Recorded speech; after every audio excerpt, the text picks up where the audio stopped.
Last video में यानी कि क्लास 8 चैप्टर 3 पार्ट 2 में हमने बात की थी डायरेक्ट एंड इनवर्स प्रोपोर्शन यानी सीधा और प्रतिलोम समानुपात की बात हमने की थी। इसमें हमने बताया था कि जैसे अगर हम मिठाई की दुकान पर जाएं और जितनी ज़्यादा मिठाई खरीदेंगे उतने हमको ज़्यादा पैसे देने पड़ेंगे। तो यानी मिठाई की खरीदी गई मात्रा और उसके लिए दिए गए पैसों में कैसा अनुपात है? डायरेक्ट प्रोपोर्शन है। दूसरी बात फिर ऐसे बताई थी कि भाई अगर हम मिठाई की दुकान पर जाएं और कुछ पैसे लेकर के जाएं, मान लिया हम 1000 रुपये लेके गए, अगर लड्डू का रेट ज़्यादा होगा तो हम मिठाई जो खरीदी गई मात्रा है वो कम हो जाएगी। इसी तरह से अगर रेट कम होगा तो खरीदी गई मात्रा ज़्यादा हो जाएगी। यानी कि अगर हमारे पास पैसे फिक्स हैं, निश्चित रकम लेके हम गए हैं बाजार, और अगर जो है रेट यानी मिठाई का मूल्य, प्रति किलोग्राम मूल्य और उसकी में खरीदी गई मात्रा, इन दोनों के बीच में कैसा रेशियो होगा? इन दोनों के बीच में इनवर्स प्रोपोर्शन यानी ये व्युत्क्रमानुपात ही होंगे, प्रतिलोम समानुपात होगा, क्योंकि जितना रेट ज़्यादा होगा उतनी हम चीज़ जो है कम खरीद पाएंगे, मिठाई कम खरीद पाएंगे। तो इसी क्रम में आगे बढ़ते हुए हमने एक्सरसाइज 13.2 कर रहे थे और इसके हमने 2 क्वेश्चन लास्ट वीडियो में किए थे। अब है हमारे पास ये क्वेश्चन नंबर 3। क्या कहता है क्वेश्चन नंबर 3 कि Rahman is making a wheel using spokes. Rahman एक पहिया बना रहा है जिसमें क्या लगाया है? तीलियां लगाई हैं उसने। He wants to fix equal spokes in such a way, वह बराबर तीलियां इस हिसाब से लगाता है that the angle between any pair of consecutive spokes are equal, कि 2 तीलियों के बीच का जो कोण है वो बराबर है। Help him by completing the following table. तो उसकी ये इस तरह का पहिया है और पहिए में जैसे अब इसने यहाँ पे क्या तीली लगाई? 1 2 3 तीली लगाई, ठीक है ना। और यहाँ पे इसने कितनी तीली लगा दी? 1 2 3 4 5 6। हाँ, हम रेडियस को ही गिनाएंगे भाई। तो इसमें यहाँ पे 6 तीली लगा दी इसने। और ये अगला वाला है, इसमें और बढ़ा दी इसने 1 2 3 4 5 6 7 8 9। हाँ, कितनी हो गई इसमें? जो भी हो गई, चलो। तो ये बताना है कि बराबर एंगल जो बन रहा है वो बराबर बन रहा है, तो कितनी तीली लगने पे कितना एंगल बनेगा, ये हमको पहले 2 नापे फिर आगे पूछा, यानी नंबर ऑफ स्पोक्स। क्या पूछा है? Number of spokes and angle between a pair of consecutive spoke. तो और फिर इसमें हमसे सवाल पूछे गए हैं कि are the number of spokes and the angle found between the pair of consecutive spokes is inversely proportional. दूसरा पूछा है calculate the angle between the pair of consecutive spokes on a wheel with 15 spokes, कि अगर 15 तीलियां लगी हैं तो कितना कोण बनेगा। और इसी के थर्ड पार्ट में पूछा है कि how many spokes would be needed if the angle between pair of consecutive spokes is 40 degree. यदि 2 लगातार या 2 क्रमागत तीलियों के बीच बना कोण 40 डिग्री है तो बताइए कितनी तीलियां उसने लगाई हैं। तो कई सारे सवाल इसने पूछ लिया, आपने सवाल पढ़ लिया होगा और ये टेबल बनी हुई है। तो देखिए, आपने चित्र पहिया देखा, पहिए का टोटल एंगल कितना है? 360। अगर हमने 4 तीली लगाई और एंगल सारे बराबर हैं तो 90 का आ गया, ठीक है। इसको हम ऐसे समझ सकते हैं कि भाई 360 बट्टे में 4, या ये कहें कि भाई 4 तीलियों ने पूरे एंगल को कितने में बांटा? 4 तीलियों ने 90 का बन गया, यानी पूरा एंगल कितना हो गया? 360। अगर 6 तीली लगा दी तो कितने का आ गया?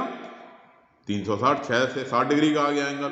अगर तीली 8 लगाओगे तो अब इसके देखो, आप ऐसे भी कर सकते हो कि ये कितना आ गया भाई, खाली जगह ही तो भरनी है, 360 बट्टे में 8, क्योंकि टोटल एंगल तो 360 का है ना। तो 360 बट्टे 8 बराबर कितना आ गया? 8 से आपने भाग लगा दिया। क्या किया आपने? 8 से भाग लगा दिया। तो भाग लगाने पे कितना आ जाएगा? 8 का भाग लगा दो इसमें। तो 8 का भाग लगाओगे तो 8 चौके 32 और 8 पंजे 40, 45 डिग्री आ गया। यहाँ पे ये 360 में 10 तीलियां लगा दी तो प्रत्येक एंगल कितने का आ गया? 36 डिग्री का आ गया, ठीक है कि नहीं। और अगर 12 तीली लगाते तो भाई ये जो एंगल 360 बट्टे 12 यानी ये आ जाता 30 डिग्री का, इज इक्वल टू 30 डिग्री, ये एंगल हमारा 30 डिग्री का आ जाता। ठीक है। अब पहले सवाल में पूछा कि क्या ये दोनों इनवर्सली प्रोपोर्शनल हैं। भाई एंगल जितनी जैसे जैसे तीलियों की संख्या बढ़ती जा रही है उसी अनुपात में एंगल जो है हमारा घटता जा रहा है। तो यस आंसर हो गया, यस नंबर ऑफ स्पोक्स यानी तीलियों की संख्या and angle between a pair of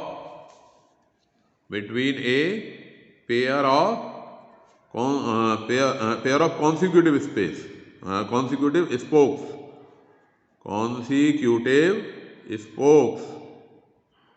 is क्या हो गया, क्या पूछा है कि क्या ये इनवर्सली प्रोपोर्शनल है। तो yes number of spokes and angle between a pair of consecutive spokes are inversely proportional. ठीक है, इनके बीच ये दोनों क्या हैं, दोनों व्युत्क्रमानुपाती हैं। पहले सवाल का आंसर हो गया भाई, दोनों कहते हैं व्युत्क्रमानुपाती। ठीक है। अब सवाल क्या कहता है, दूसरा पार्ट क्या कहता है कि भाई अगर 15 तीलियां होती, यानी यहाँ पे 15 तीलियां होती तो बताइए एंगल कितना होता, x। तो हमने मान लिया let angle equal to x। Second part में हमने लिख दिया कि if there are 14 है कि अगर 15 तीलियां 15 spokes, if there are 15 spokes कि मान लिया तीलियों की संख्या स्पोक्स है, स्पोक्स की संख्या 15 है। if there are 15 let angle मान लिया हमने x। अब यहां हम क्या लगा दें, वही नियम लगा दें भाई, कौन से वाला, ये 4 और 90 यानी ये this into this equal to this into this है, जो बताया था कि x1 y1 equal to x2 y2। तो इसलिए 15 मल्टीप्लाई बाई x बराबर क्या आएगा हमारा 4 गुणा में 90 आएगा। बिल्कुल आसान सा तरीका। तो x बराबर कितना आ गया 360, या ऐसे ही लिखा रहने दो इसे 3 गुणा 90 बटे में 15। तो 15 छिक्के 90 और 6 तिया 18। तो कितना आ गया यहाँ पे 6 चौके 24, 4 है ना ये, 6 चौके 24। तो 6 चौके 24 डिग्री।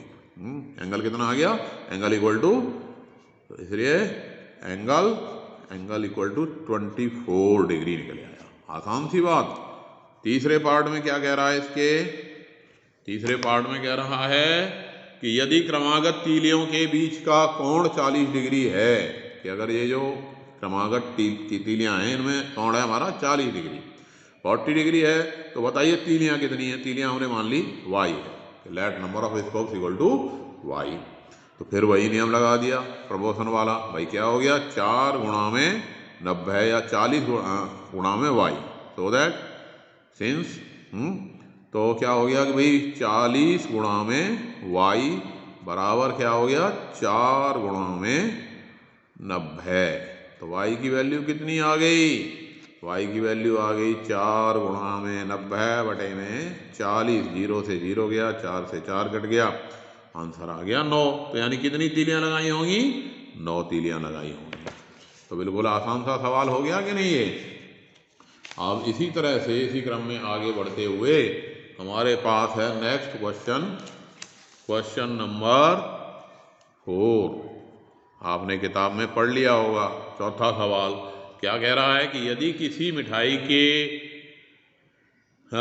किसी डिब्बे की मिठाई को 24 बच्चों में बांटा जाए तो प्रत्येक को 5 मिठाइयाँ मिलती हैं। यानी हमारे पास कुछ पीस हैं मिठाई के, और अगर हम उनको 24 बच्चों में बांटें तो प्रत्येक बच्चे को कितनी मिठाई मिलती हैं, 5 मिठाइयाँ मिलती हैं। यदि बच्चों की संख्या में 4 की कमी कर दी जाए, है क्या कर दिया जाए, 4 कम कर दिए जाए बच्चे, तो प्रत्येक बच्चे को कितनी मिठाइयाँ मिलेंगी। तो 2 चीज हो गई, क्या क्या कि नंबर ऑफ चिल्ड्रन, बच्चों की संख्या। और दूसरी चीज है हमारे पास क्या, number of pieces, number of pieces given to one child, बांटने पे है। यहां पे है बच्चों की संख्या, और दूसरी चीज है प्रत्येक बच्चे को मिली मिठाइयों की संख्या, प्रत्येक बच्चे को मिली मिठाई की संख्या। हिंदी में हो गया। चलो अब क्या कह रहा है सवाल, सवाल कह रहा है कि अगर कितने बच्चे थे, 24 बच्चे थे, नंबर ऑफ चिल्ड्रन 24 था, तो प्रत्येक बच्चे को कितना मिला, प्रत्येक बच्चे को 5 पीस मिले।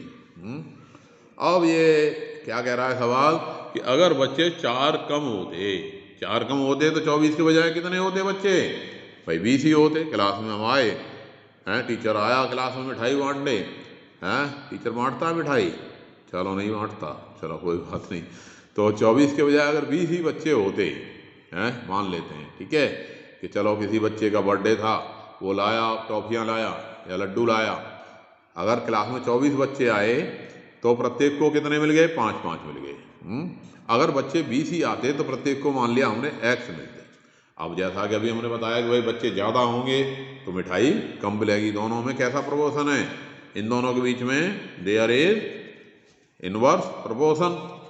भाई दोनों के बीच में कैसा प्रोपोर्शन है, इनवर्स प्रोपोर्शन है। दोनों के बीच, दोनों व्युत्क्रमानुपाती हैं कि भाई बच्चे ज़्यादा तो हिस्सा कम है। तो सीधी सीधी बात है, अब जब व्युत्क्रमानुपाती होंगे तो this into this equal to this into this है, x1 y1 equal to x2 y2, बताया था कि नहीं। तो इसलिए x गुणा में 20 बराबर 24 गुणा में 5, ठीक है कि नहीं। तो x की वैल्यू आ गई कितनी, x की वैल्यू आ गई 24 गुणा में 5 बटे में 20, 5 चौके 20 और 4 छिक्के 24, यानी प्रत्येक बच्चे को कितनी मिठाइयाँ मिल गई, 6 मिठाई मिल गई हैं। तो इसलिए नंबर ऑफ प्रत्येक बच्चे को कितनी मिठाई मिली, नंबर ऑफ पीसेस है, number of pieces given to one child into one children, one child. एक बच्चे के हिस्से में कितनी आ गई, इक्वल टू 6। तो सीधा सा हो गया कि नहीं सवाल। अब जरा 5वां क्वेश्चन देख लेते हैं क्या कह रहा है। क्वेश्चन नंबर 5, क्वेश्चन नंबर 5 कहता है कि a farmer has enough food to feed 20 animals, यानी एक किसान के पास कितने भोजन है, 20 पशुओं के लायक भोजन है। In his cattle for 6 days, 20 पशुओं के लिए 6 दिन के लायक भोजन है। How long would the food last if there were 10 more animals in the cattle.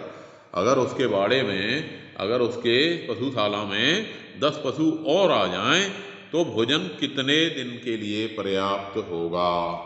क्या बात समझ में आई कि किसान है, किसान के पास क्या है, चरागाह कह लो या पशुशाला है, जैसे गौशाला होती है, तुमने देखी होगी गौशाला।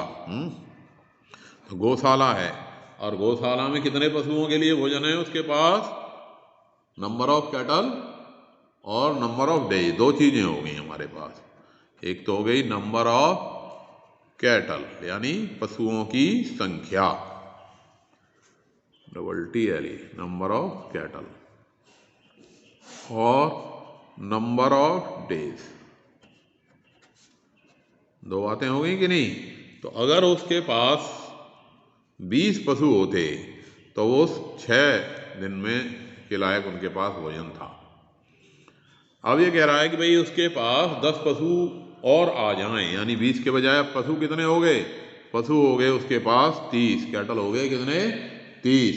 तो अब हमें बताना है कि अगर 30 कैटल हो जाएं तो भाई ये जो खाना है उसके पास, जो चारा है, जो भूसा है, वो भूसा क्या दिन में ख़त्म हो जाएगा। तो हमने मान लिया x दिन में ख़त्म हो जाएगा, फिर वही नियम लगा दिया। तो यहाँ पे क्या है कि देयर इज कैसा है, inverse proportion, inverse proportion between किस किस के बीच में, number of kettles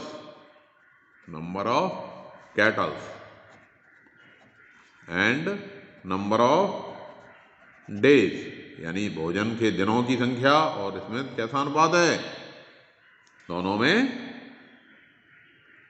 inverse proportion है। तो नियम लगा दिया x1 y1 equal to x2 y2, यानी जिसका इसमें गुणा बराबर इसका इसमें गुणा, यानी 30 इंटू में x बराबर 20 गुणा में 6। तो x की वैल्यू कितनी आ गई, 20 गुणा 6 बटे में 30, 0 से 0 कट गया, 3 दूनी 6, 2 दूनी 4। तो अब जब 10 पशु और आ गए तो भोजन कितने दिन चल पाएगा, 4 दिन ही चल पाएगा। इसलिए फूड विल लास्ट, फूड या फूड के लिए हम फूड के बजाय हम क्या कहेंगे इसे, फार्मर है ना फूड, तो food will last in 4 days, यानी 4 दिन में ही खाना खत्म हो जाएगा। आसान सा सवाल। अब आ जाते हैं हम जरा क्वेश्चन नंबर 6 पर, छठा सवाल। अब छठा सवाल क्या कहता है कि एक कॉन्ट्रैक्टर एस्टिमेट्स, एक ठेकेदार एक contractor estimates that 3 person could rewire Jasvinder's house in 4 days. क्या हिसाब लगाया उसने, ठेकेदार ने क्या हिसाब लगाया कि भाई जसविंदर के घर में पुनः तार लगाने का जो कार्य है 3 दिन में हो जाएगा, नहीं 4 दिन में हो जाएगा अगर वो 3 व्यक्ति लगाता है। यदि वो 3 के स्थान पर 4 व्यक्ति को इस काम में लगाता तो कार्य पूरा होने में कितने दिन लगेंगे। यानी यहाँ पे 2 चीजें हो गई, क्या क्या, नंबर ऑफ पर्सन्स, जितने व्यक्ति लगाए गए, number of person,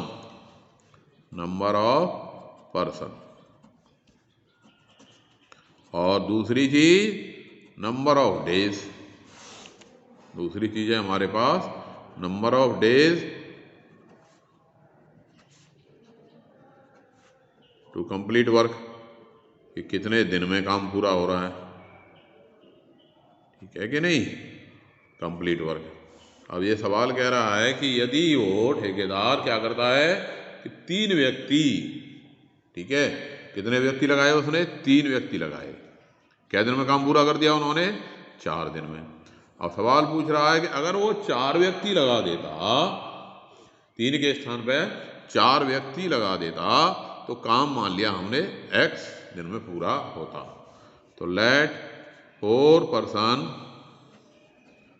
will complete work in x days, मान लिया ये 6 दिन में काम को पूरा कर देंगे। अब इन दोनों के बीच में यानी व्यक्तियों की संख्या और काम के पूरा होने के दिन, इनमें क्या कौन सा प्रोपोर्शन है, तो देयर इज इनवर्स प्रोपोर्शन। भाई इनवर्स प्रोपोर्शन है, व्यक्ति ज़्यादा लगेंगे तो काम जल्दी खत्म हो जाएगा, ठीक है कि नहीं। अब जब इनवर्स प्रोपोर्शन है दोनों में तो फिर वही नियम लग गया, x1 y1 equal to x2 y2, इसलिए 3 into 4 equal to 4 into x। अब x की वैल्यू कितनी आ गई, या ऐसे कह दो 4 से 4 कट गया, x इक्वल टू 3 आ गया। तो इसलिए 4 पर्सन विल कंप्लीट, 4 व्यक्ति पूरा करेंगे काम को इन 3 डेज, 3 दिन में ही काम पूरा हो जाएगा। अब जरा 7वां क्वेश्चन देख लेते हैं, क्या कह रहा है 7वां question. Question number 7, a batch of bottles, क्या कह रहा है, a batch of bottles were packed in 25 box with 12 bottles in each box, यानी प्रत्येक बक्से में 12 बोतल रखी गई हैं और सारी बोतल कितने उसमें आ गई, बॉक्सेज में, 25 बॉक्स में। If the same batch is packed using 20 bottles in each batch, अगर हम क्या करें भाई एक बक्से में 20 बोतल डालें तो आपको कितने बॉक्स की जरूरत पड़ेगी, हैं। तो यहाँ पे भी 2 ही चीजें होंगी, क्या क्या, कि नंबर ऑफ, क्या क्या चीज दे रखी है, number of bottles in each box, और दूसरी चीज है total number of box used.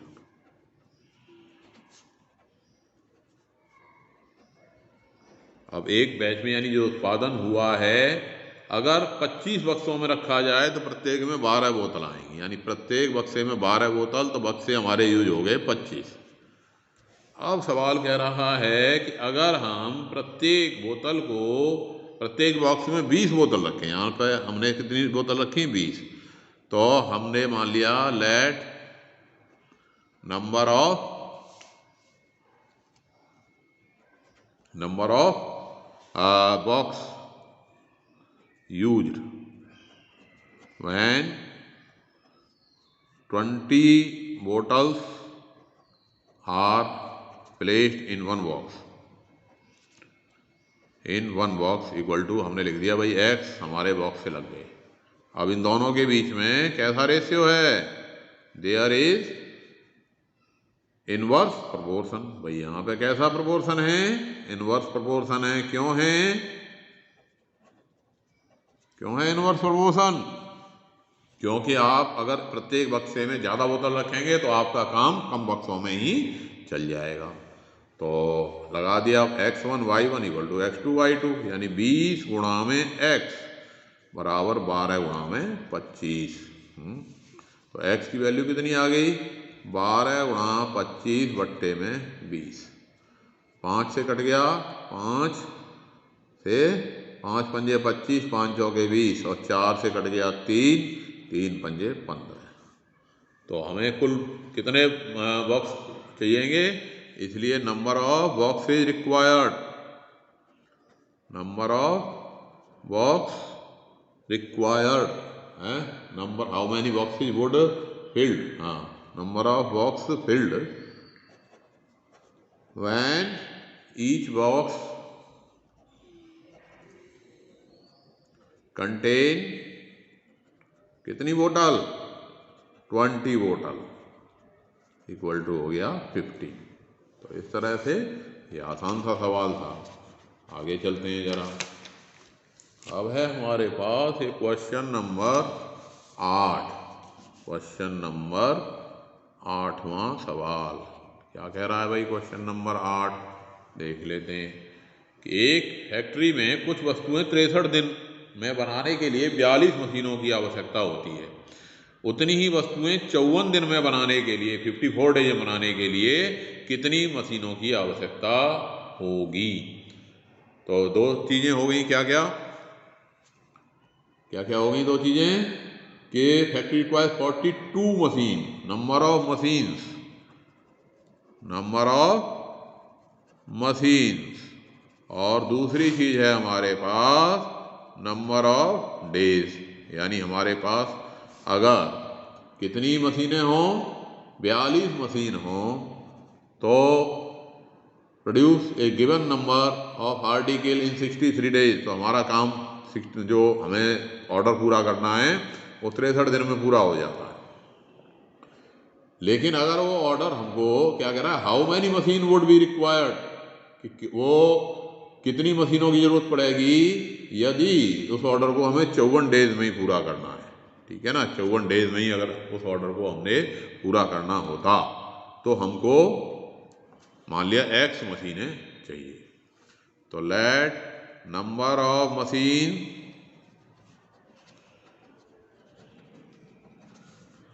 Required to complete work in कितने? 54 डेज, 54 दिन में पूरा करने के लिए मान लिया हमको x मशीनों की आवश्यकता है। अब मशीन ज्यादा लगेंगी तो काम जल्दी हो जाएगा कि नहीं? तो देयर इज, कैसा हो गया इसमें? There is inverse proportion. किस किस के बीच में? Inverse proportion between number of machines and number of days. भाई दोनों के बीच में दिन, क्योंकि मशीन ज़्यादा लगाएंगे तो काम जल्दी ख़त्म हो जाएगा, इन्वर्स प्रोपोर्शन है। और इन्वर्स प्रोपोर्शन है तो फिर वही formula x1 y1 = x2 y2, इसलिए 54 गुणा में x बराबर 42 गुणा में 63। ठीक है कि नहीं? तो यानी x की वैल्यू कितनी आ गई? ये आ गई 42 गुणा में 63 बट्टे में 54, भाग लगा दिया। कैसे कट रहा है? 9 से, 9 छिक्के 54, 9 सत्ते 63, याद है पढ़ा 9 का? चलो 6 सत्ते 42, यानी 7 7 जा 49, 49 है, 49 आ गया। इसलिए 54 मशीन कितने दिन में काम पूरा कर देंगी? 49 दिन में, 49 डेज में। So that for 54 machines will complete the work in 49 days। 49 दिन में काम को ये पूरा कर देंगी। अब है हमारे पास क्वेश्चन नंबर 9। क्या कह रहा है क्वेश्चन नंबर 9? कि a car takes 2 hour, car क्या है कि 2 घंटे लेती है to reach a destination by travelling at a speed of 60 km/h। How many long will it take when car travels at a speed of 80 km/h। यानी किसी नियत दूरी को तय करने में कार 60 km/h की दर से की चाल से 2 घंटे का समय लेती है। तो 80 किलोमीटर अगर स्पीड बढ़ा दी जाए और उसी दूरी को तय करना हो तो कार कितना समय लेगी? तो यानी यहाँ पे 2 बातें हो गई। क्या क्या? एक तो स्पीड है, स्पीड ऑफ कार, ठीक है, और दूसरी चीज है टाइम टेकन, लगा समय है। अब स्पीड ऑफ कार अगर 60 km/h है तो टाइम लगता है 2 आवर। अगर स्पीड 80 km/h हो जाए तब मान लिया टाइम लगा हमने x घंटे हैं। भाई अगर स्पीड जो है 80 हो जाए तो मान लिया टाइम लगता है x घंटे। अब आप जानते ही हो भाई स्पीड ज़्यादा होगी तो टाइम कम लगेगा।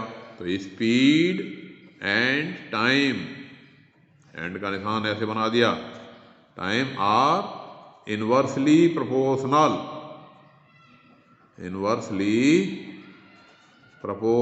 दोनों में कैसा अनुपात है? दोनों व्युत्क्रमानुपाती हैं। इसलिए x1 y1 = x2 y2, इसलिए 80 गुणा में x बराबर 60 गुणा में 2, यानी x की वैल्यू आ गई 60 गुणा में 2 बट्टे में 80। अब इसको हमने काट दिया, 0 से 0 गया और ये हो गया 2 से 4 और 2 से 3, 3/2, 3/2 कहें या 1.5 आवर है, या हम इसको कह सकते हैं 1 आवर 30 मिनट। तो कार जो समय लेगी वो कितना लेगी? 1 घंटा 30 मिनट है। अगर स्पीड कितनी हो जाए उसकी? 80 km/h हो जाए तो कार को दूरी तय करने में जो समय लगेगा वो कितना लगेगा? 1.5 घंटा। तो आसान सा सवाल। चलिए अगला कर देते हैं। 10वां क्वेश्चन, क्वेश्चन नंबर 10। क्या कहता है क्वेश्चन नंबर 10? पढ़ लेते हैं जरा। 2 व्यक्ति एक घर में नई खिड़कियां 3 दिन में लगा सकते हैं। 2 person could fit new windows in 3 days, 3 दिन में लगा सकते हैं, ठीक है। One of the person fell ill, एक आदमी बीमार पड़ गया। Before the work started, जैसे ही काम शुरू हुआ। How, तो अगर एक ही व्यक्ति काम करे तो उसको कितना समय उस काम को पूरा करने में लगेगा? फिर दूसरा सवाल पूछ रहा है, how many person would be needed to fit the window in 1 day, और कितने लोग लगाने पड़ेंगे अगर हम उस काम को एक ही दिन में पूरा करवाना चाहें तो, ठीक है। यानी 2 बातें हैं, नंबर ऑफ पर्सन्स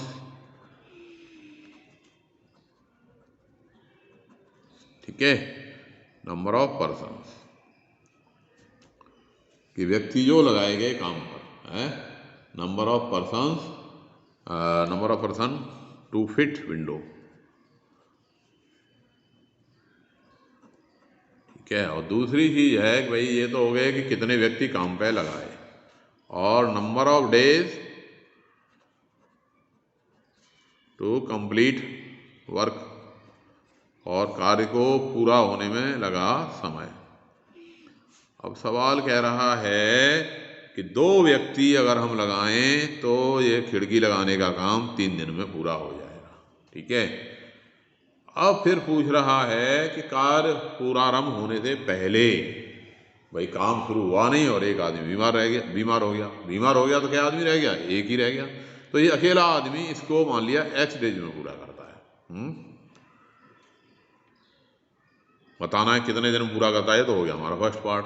दूसरा कह रहा है कि एक ही दिन में खिड़कियां लगवाने के लिए, कि भाई अगर एक ही दिन में हम एक ही दिन यहाँ लें तो मान लिया हमारे Y व्यक्ति इस काम को पूरा कर लेते हैं, ठीक है कि नहीं। तो ये हो गया कितने व्यक्तियों की आवश्यकता होगी। तो let X person complete X person क्यों, let X days are required if one person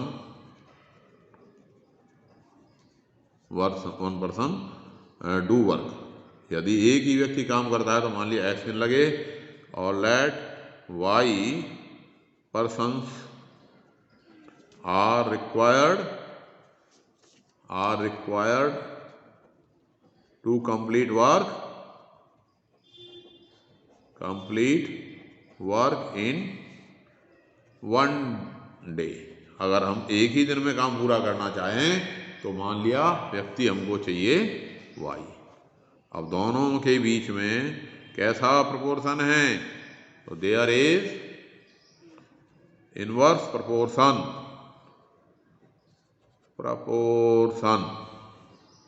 between number of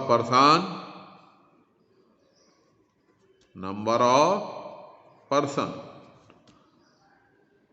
employed and number of days to complete work. दोनों के बीच में क्या है, इनवर्स प्रोपोर्शन है कि नहीं, complete number of days to complete work. अब भाई है तो अब इसको क्या करेंगे, इसलिए 2 into 3 x1 y1 equal to 1 into x equal to y into 1। तो क्या आ गया भाई, x इक्वल टू 6 और y भी आ गया हमारा 6।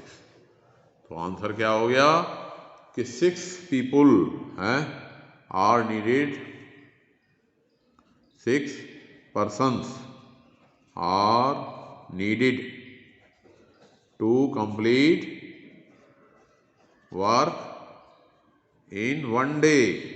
अगर आपको काम एक ही दिन में पूरा करना है तो आपको क्या लोग लगाने पड़ेंगे, 6 दिन। और दूसरी बात, if one person do work work will complete in X days। तो काम कितने दिन में पूरा हो पाएगा, X नहीं 6 days, 6 दिन में पूरा कर देंगे। अब है क्वेश्चन नंबर 11। क्या कहता है ये क्वेश्चन नंबर 11, देख लेते हैं जरा इसको भी। 11 कहता है कि a school has 8 periods a day each of 45 minutes duration. कि किसी स्कूल में 8 घंटे होते हैं, कलांश हैं, इन्हें हिंदी में कहते हैं कलांश। पीरियड्स को क्या कहते हैं, कलांश। A school has 8 periods a day, जैसे आपके लगते हैं कि नहीं पीरियड, प्रत्येक पीरियड किसी स्कूल में 40 मिनट का लगता है, कभी 35 मिनट का लगता है। इस स्कूल में प्रत्येक पीरियड कितने का है? 45 मिनट का है। How long would each period be if the school has 9 periods a day? कि अगर 9 घंटे लगाए जाएं, 9 पीरियड लगाए जाएं, 9 क्लास हों, तो assuming the number of school hour to be same, यानी स्कूल का टोटल समय उतना ही रहे और जो पीरियड्स की संख्या है वो 8 के बजाय 9 कर दी जाए, तो प्रत्येक पीरियड का जो टाइम होगा वो कितना होगा? तो यानी दो चीजें हो गई। क्या? Time of one period, time of one period, और दूसरी चीज है total number of period in a day, total number of period. कि टाइम ऑफ वन पीरियड, अगर टाइम एक पीरियड लगता है हमारा 45 मिनट का, तो हमारे घंटे लगेंगे 8। और अगर टाइम ऑफ वन पीरियड क्या होगा ये पूछ रहा है, अगर पीरियड लगते हैं कितने? 9, 8 से बढ़ा के पीरियड 9 कर दिए जाएं, तो प्रत्येक क्लास कितने समय का होगा? What will be the time period of, what will be the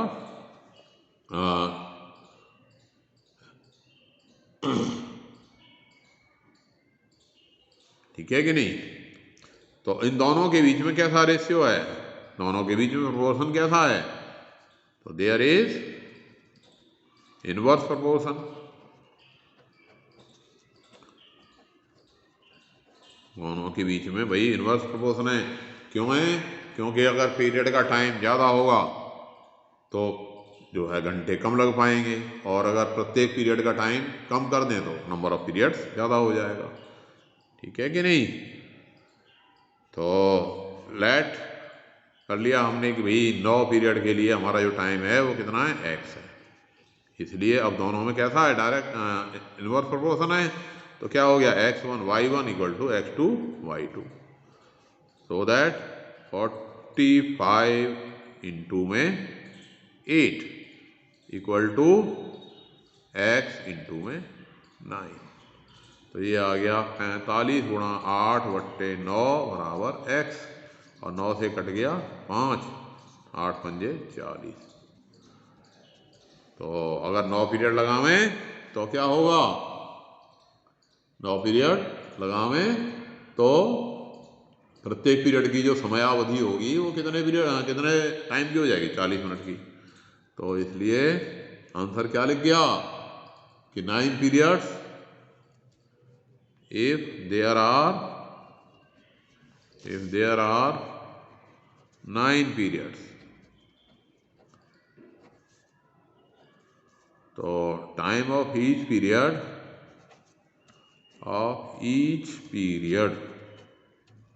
equal to 40 minutes. तो प्रत्येक पीरियड की जो अवधि होगी कितनी हो जाएगी? 40 मिनट है। जैसे कि मैं रोजाना लगभग ये 40 मिनट की आपकी क्लास लेता हूँ। तो हमने ये चैप्टर आज डायरेक्ट और इनवर्स प्रोपोर्शन का ख़त्म किया, और इसके ये हमने जो NCERT है इसके सवाल हमने किए। तो मुझे उम्मीद है कि चैप्टर आपकी समझ में आया होगा। नेक्स्ट वीडियो में फिर मिलेंगे। धन्यवाद।